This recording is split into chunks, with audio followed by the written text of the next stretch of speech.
Bonjour à tous, j'espère que vous avez passé une bonne semaine. Aujourd'hui, on est avec le pasteur Élise Lazarus. Comment vas-tu, Élise? Écoute, je vais très bien, merci. J'espère que vous tous, vous allez bien aussi. Et on est également avec le pasteur Pascal Rodet. Comment vas-tu, Pascal? Eh bien, ma foi, dans l'ensemble, avec de grandes salutations aussi à tous nos auditeurs. Merci beaucoup. Alors, aujourd'hui, on va parler d'un sujet toujours difficile et délicat. Les pièges subtils de la mort, de l'enfer et des croyances de tout un chacun. Avant, au Moyen-Âge, on pensait et croyait tout ce que l'Église disait, ou aussi, pas les contes, je ne sais pas comment on pourrait dire ça, mais si quelqu'un venait vous dire, oui, si tu vas aller en enfer, on croyait à cette histoire. Il y a des gens aussi qui croient en la réincarnation, il y a des gens qui pensent que vous allez vous réincarner dans une plante, dans un cheval, dans un âne. Il y a des gens qui pensent aussi à l'immortalité de l'âme. Ça, j'aimerais qu'on le développe aussi. Et le spiritisme. Il y a des gens qui vont voir des voyants pour pouvoir parler aux morts. Et ça, c'est quelque chose de mémoire de totalement interdit. Ça ne veut pas dire que ça n'existe pas, mais la Bible, je pense, le déconseille fortement.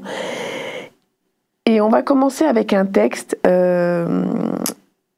Job 3, versets 10 à 26, s'il te plaît, Pascal. En effet, elle m'a laissé venir au monde. Elle m'a laissé aujourd'hui connaître le malheur. Pourquoi est-ce que je ne me suis pas mort dans le ventre de ma mère? Pourquoi est-ce que je n'ai pas rendu le souffle en voyant le jour? Pourquoi 2 genoux m'ont-ils accueilli? Pourquoi ma mère m'a-t-elle nourri de son lait? Dans le cas contraire, aujourd'hui, je serai au calme dans ma tombe. Je dormirai et me reposerai avec les rois et les dirigeants de la terre, ceux qui reconstruisaient les monuments en ruine.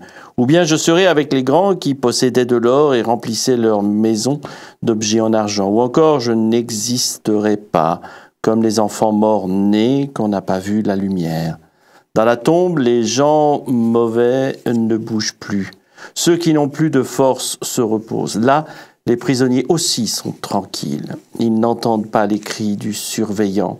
Entre petits et grands, aucune différence. Ici, l'esclave est délivré de son maître. Pourquoi donner la lumière du jour aux malheureux? Pourquoi donner la vie à ceux qui sont découragés et déçus? Ouh là là, alors, je souhaite savoir, Job, qu'est-ce qu'il souhaite dans ce passage et pourquoi? Mais avant, il y a forcément des personnes qui ne connaissent pas l'histoire de Job. Oui. Est-ce qu'on peut faire un petit récapitulatif très succinct et me dire qu'est-ce qu'il souhaite et pourquoi?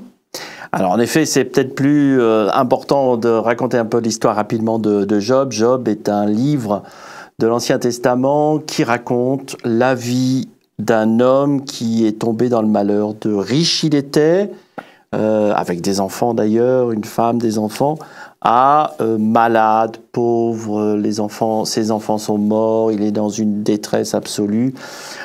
C'est un moment très difficile pour lui. Bref, comme parfois on peut le vivre nous dans notre vie de tous les jours, où d'un seul coup tous les malheurs arrivent en même temps. Et c'est le cas de Job. À un tel point que non seulement la souffrance physique, la souffrance morale, physique parce qu'il est malade, il a des mangeaisons, des boutons, des trucs qui sortent de son corps, à morale en ayant la perte de ses enfants, de toute sa propriété, et des amis et une femme qui ne sont pas tout à fait là pour l'encourager d'ailleurs. Avec des amis comme ça, tu n'as plus besoin d'ennemis. Hein. Non. Le moral continue à descendre à niveau moins. Donc voilà, ça c'est l'histoire de Job et c'est écrit d'une façon explicative sur la situation des uns et des autres. Et c'est Job qui s'exprime là à un moment donné de cette dépression, on va dire. En tous les cas, un questionnement important pour lui en se disant mais pourquoi ce malheur? Mais que souhaite-t-il exactement là, à l'instant T? Alors, soyons clairs, là, à l'instant T, il veut mourir. Mais on peut tortiller, on peut voilà, mettre des coups de pinceau dessus pour dire autre chose. Job, là, il n'en peut plus, il veut mourir. Et on peut parler de suicide? Je ne sais pas si on peut parler de suicide parce qu'il ne passe pas à l'acte. Il ne dit pas « je vais prendre ma propre vie ». Par contre, il est dans ce questionnement de dire... Et puis, il attaque Dieu en disant « pourquoi tu me donnes la vie si c'est pour qu'elle soit aussi affreuse ?» C'est ça. Et je pense que toute personne qui est vraiment passée par des souffrances très fortes, qu'elles soient physiques avec des maladies vraiment douloureuses, ou morales, parce qu'on a dit, ses amis, sa femme, ils lui disent « si t'es malade, c'est ta faute ».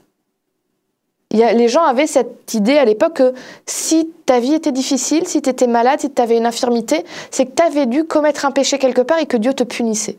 Donc, imagine, il sait qu'il s'est bien conduit. Il dit aux gens, mais c'est pas juste ce qui m'arrive. Et tout ce qu'on lui renvoie, c'est si c'est ta faute.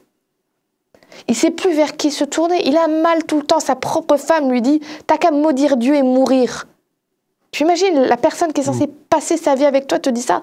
Elle est en train de lui dire, j'aimerais mieux que tu sois mort. Et là, il est au bout du rouleau et il dit, je préférerais en finir. Je préférerais que Dieu ne m'enlève la vie et que, paf, je tombe mort. Alors, je ne sais pas si on peut parler de suicide, mais en tout cas, de pensée suicidaire, oui. Et qu'est-ce qui nous laisse à penser sur l'état des morts et sur ce que la mort elle-même?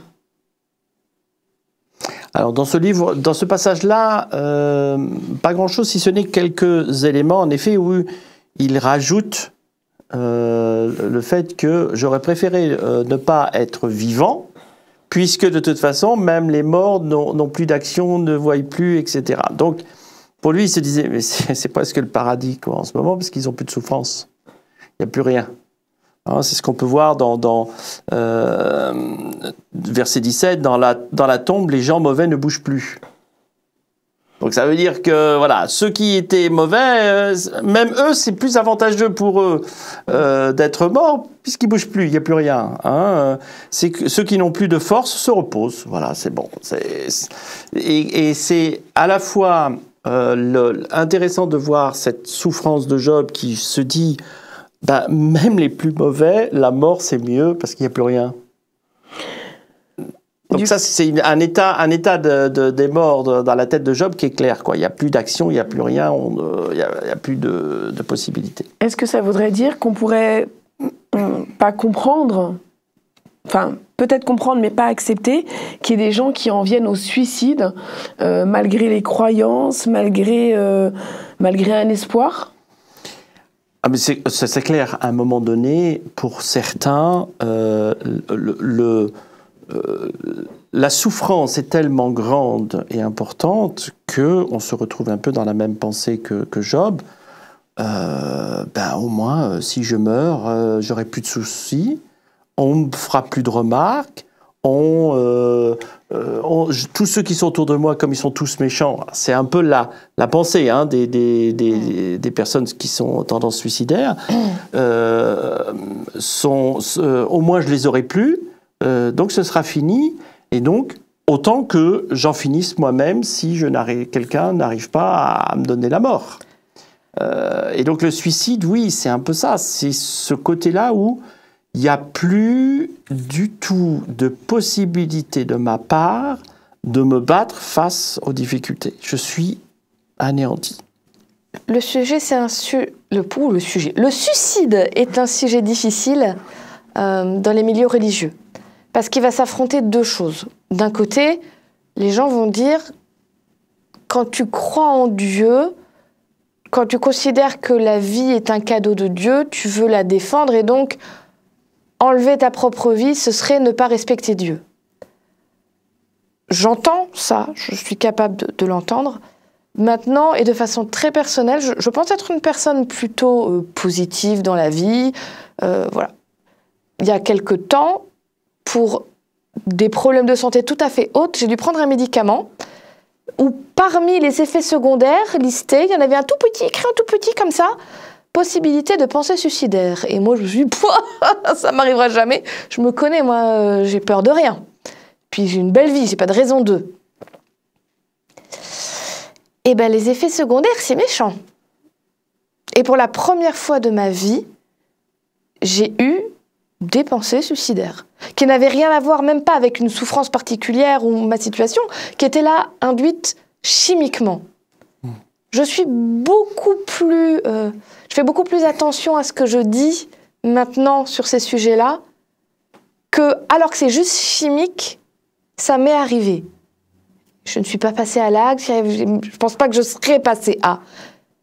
Mais qu'est-ce que ça fait mal, ces pensées? Et qu'est-ce que tout d'un coup, toutes tes perspectives sont transformées et tu ne vois plus de sorties. Alors que moi, je les avais de partout, les sorties.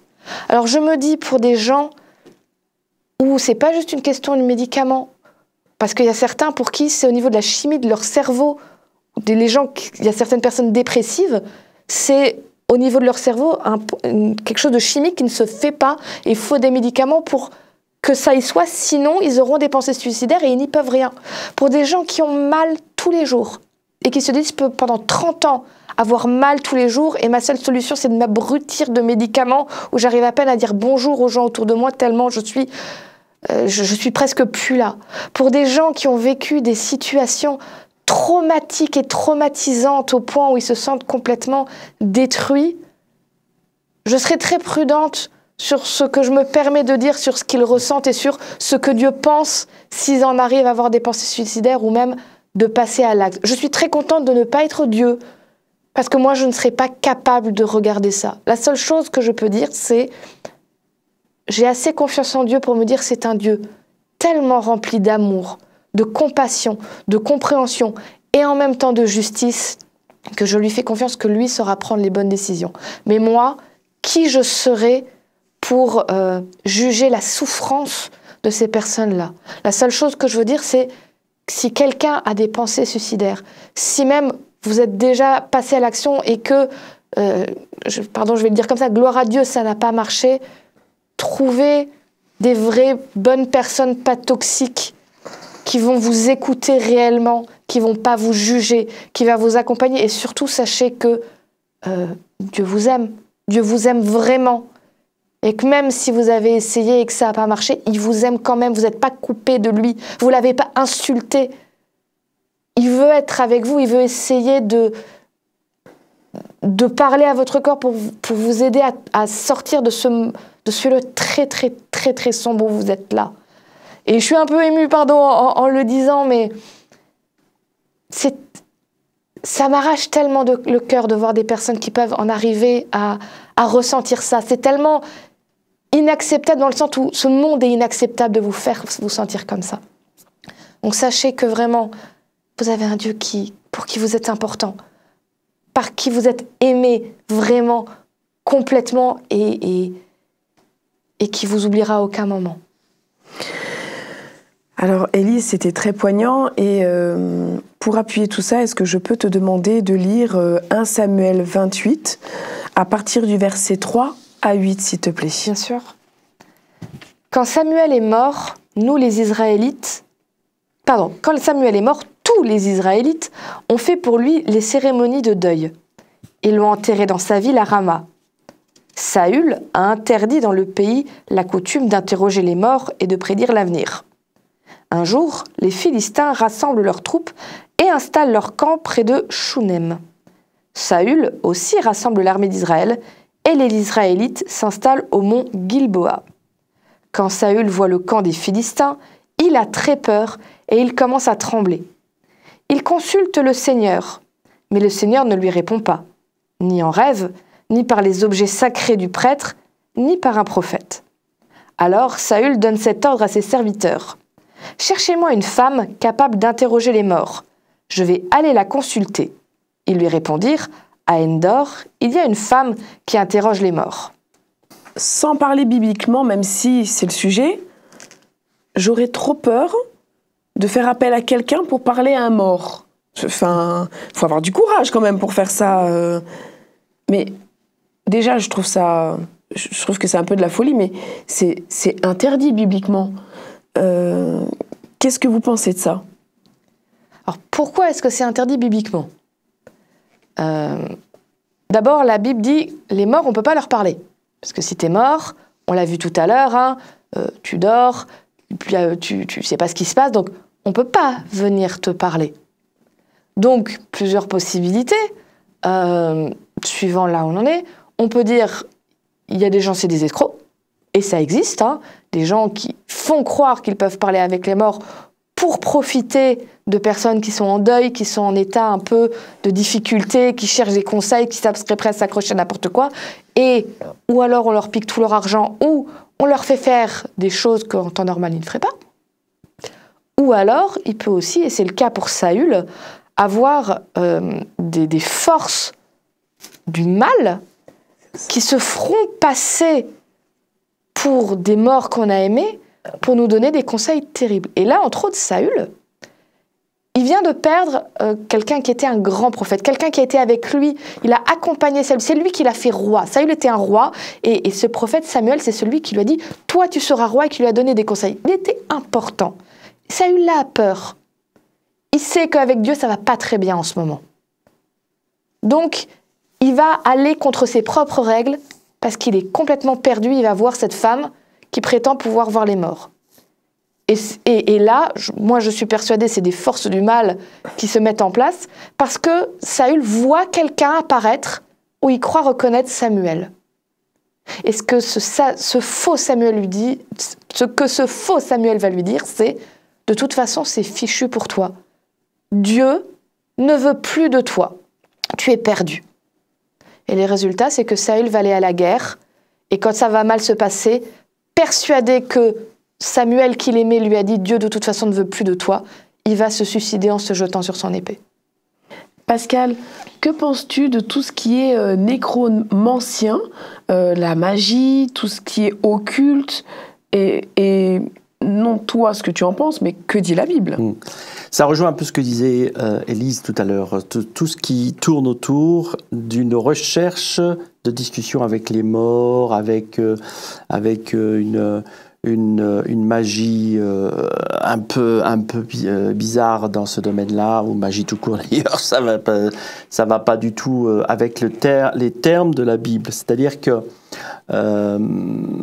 il y a ici des étapes que Dieu n'autorise pas à utiliser parce qu'on rentre dans un autre monde, le monde du diable et de tout ce qui est du méchant.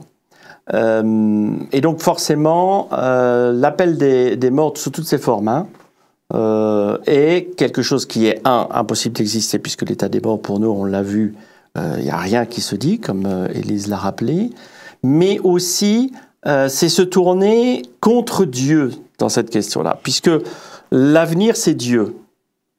Mais si on demande l'avenir chez les morts, c'est aller à l'encontre de la volonté de Dieu. C'est se dire, plutôt que d'aller voir Dieu, je vais voir ceux qui je connais, c'est peut-être plus sûr. Mais c'est là le problème. C'est aussi cet aspect-là que la Bible est en train de dire. Il n'y en a qu'un que tu peux aller voir, c'est Dieu. Et c'est ça qui est important dans l'écrit de Dieu. Donc tout ce qui est se tourner vers des mages, vers tous ceux qui demandent à discuter avec les morts, tous ceux qui tirent les cartes, tous ceux qui font des échanges là, tu vas voir quelque chose, on ne sait pas trop quoi, en tournant le dos à Dieu qui est lui le seul qui peut donner ces réponses-là. Sans compter que Dieu te dit toujours, tu as le choix. C'est toi et c'est tes choix qui décident de ton avenir. À partir du moment où tu vas voir par exemple quelqu'un qui tire les cartes ou une voyante, tu lui demandes ton avenir, tu es en train de te mettre pieds et poings liés face à une personne en disant la liberté que Dieu m'a donnée en te disant je te laisse choisir, ah bah je te la remets et maintenant dis-moi de quoi va être fait et j'aurai pas le choix, ce sera comme ça. Donc, c'est renoncer à la liberté que Dieu veut te donner. Et pourquoi les êtres humains ont besoin de ces forces occultes? Alors, je pense que... alors, il y a deux choses. La première, je vais reprendre Saül dans cette histoire-là, qui est un lien pour tous les hommes dans ce domaine-là. À un moment donné, Saül, qui est quand même choisi par Dieu oui. Comme roi, ce qui n'est pas rien. Dieu a confiance en lui en lui disant, maintenant, tu es roi, tu vas mener toute la nation en mon nom. Ok, super. Ça marche. Jusqu'au moment où, à un moment donné... il se dit, moi je vais faire ça comme ça, ou je vais faire ça comme ça. Ah oui, mais c'est pas la volonté de Dieu. Oh, mais c'est pas grave, je vais le faire quand même. Mais là, le problème, c'est qu'en faisant ce genre de choses, il y a deux options. Soit tu reconnais que tu as fait une bêtise et tu dis, Seigneur, pardonne-moi. Soit, écoute, tu n'étais pas là au bon moment, alors maintenant j'ai pris ma décision, tant pis. Et Dieu, à un moment donné, va lui dire, ok, dans ce cas, si tu as choisi ce qui te semble bon, mais qui est contraire à ce que j'ai écrit ou à ce que je prescris pour la vie, alors maintenant, va tout seul. Mais le tout seul, sans Dieu, il faut le combler. C'est qu'à un moment donné, le tout seul, c'est dangereux. C'est non seulement dangereux, mais c'est stressant. Qu'est-ce qu'il y a demain? Qu'est-ce qu'il y a après-demain? Comment ça va se passer? Surtout pour un roi. Et là, il a commencé à se tourner vers quelque chose où il espérait une réponse. Et la réponse pour lui, c'était ce qu'il avait interdit tout au début de son royaume, la discussion avec les morts, avec une mage, une magicienne, etc., etc. Donc il s'est tourné vers le besoin d'avoir une réponse. Mais quand on a tellement besoin d'une réponse, on est prêt à entendre le tout et son contraire quelque part. Et c'est ça un peu la difficulté de l'être humain. C'est-à-dire qu'à un moment donné, et c'est là un peu la deuxième chose de l'être humain, c'est que pour avancer, et j'ai l'impression que pour faire un bon choix, il faut que je sache ce qui va se passer demain.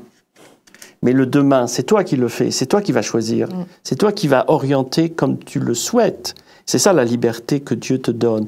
C'est pas de savoir comment ça va se passer pour que je prenne ce choix-là ou pas. C'est quel choix il te semble le mieux pour que demain tu agisses sur l'avenir. Et pas l'inverse. Et c'est ça qu'il faut comprendre en tant qu'être humain. Et c'est pour ça que Dieu dit, mais non, ne va pas voir les autres pour savoir comment ça va se passer demain, ça ne sert à rien. Sinon tu vas être enfermé, comme disait Élise. Mais du coup, j'ai une dernière question avant la conclusion. Une avant-dernière question. Est-il possible de croire à toutes ces sciences occultes et ne pas croire en Dieu? Oui, bien sûr. Tu as plein de sciences occultes qui existent, qui vont parler de divinité ou de puissance qui sont dans la terre, dans l'eau, dans les esprits, les ancêtres, etc. et qui ne mettent pas Dieu dedans. Après, tu as aussi, et c'est peut-être moi ce que je trouve le plus dangereux, des mélanges, des gens qui ont pris un peu des choses des chrétiens, un peu de ce qui existait à côté, on appelle ça le syncrétisme. Voilà, c'est quand tu prends, tu mélanges, et tu ressors, et tu l'as beaucoup, par exemple, dans le vaudou. Au départ, c'était complètement en dehors, et puis ils ont mis du christianisme dedans aussi. Certains mélangent les deux. Ça donne aussi des fois des prières à des saints avec des choses à faire pour qu'il y ait de la magie blanche et on voit des apparitions. Ça reste de l'ésotérisme aussi. Tu disais tout à l'heure, est-ce que les êtres humains en ont besoin? Non, ils n'en ont pas besoin. Mais c'est plus facile.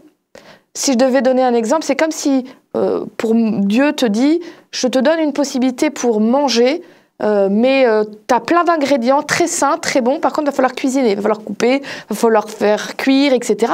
Et par contre, ce que tu auras, ce sera bon, ce sera sain, ce sera nutritif et ce sera en quantité suffisante. Tu sais que c'est bien, mais ça demande un peu d'effort. De l'autre côté, l'ésotérisme te propose un bon McDo bien gras. Il est prêt tout de suite, il se mange, tu seras content de le manger. Par contre, tu vas le payer derrière. Et je pense que c'est un petit peu ça. C'est-à-dire que la vision que Dieu te propose de la vie, de la mort, de la vie éternelle, c'est pas la plus facile. En tout cas, à comprendre comme ça, c'est pas la plus satisfaisante sur le coup. Mais c'est celle, quand tu réfléchis un peu, qui est vraiment la meilleure et qui te montre qu'il a tout bien réfléchi pour que tu aies tout ce qu'il te faut et que tu sois bien.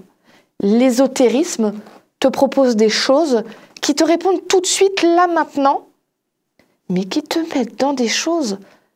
C'est dangereux pour toi, hein. Vraiment, je connais quelques personnes qui sont allées dans des choses d'ésotérisme. Elles n'en sont pas ressorties indemnes. Vraiment. Que ce soit leurs finances pour certaines, ou même leurs angoisses. C'était terrible derrière. Et du coup, en conclusion, et je vais vous demander de m'aider à faire cette conclusion, en quoi le christianisme apporte-t-il la meilleure réponse ? Je commencerai tout de suite par la question de la liberté de choix. C'est-à-dire que le christianisme, Dieu te dit, voilà, je mets devant toi la vie et la mort. Choisis la vie. Voilà la parole de Dieu.